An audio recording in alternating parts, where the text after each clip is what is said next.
বাংলাদেশের এমন কোন ইমাম আমার মনে হয় নাই, আমার জানা নাই, এমন কোন মুয়াজ্জিন আমার জানা নাই যার বিদেশে বাড়ি আছে।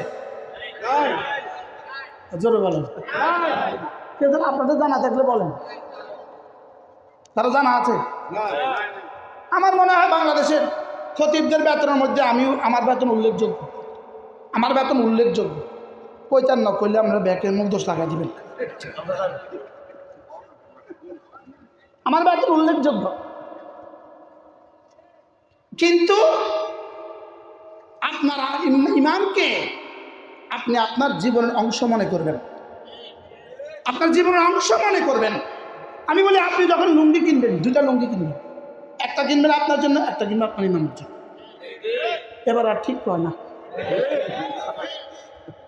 কারণ উনি না আমার জীবনের অংশ, উনি আমার নামাজের জিম্মাদার। সুবহানাল্লাহ, উনি আমার জীবনের সবচেয়ে বড় ইবাদতের জিম্মাদার।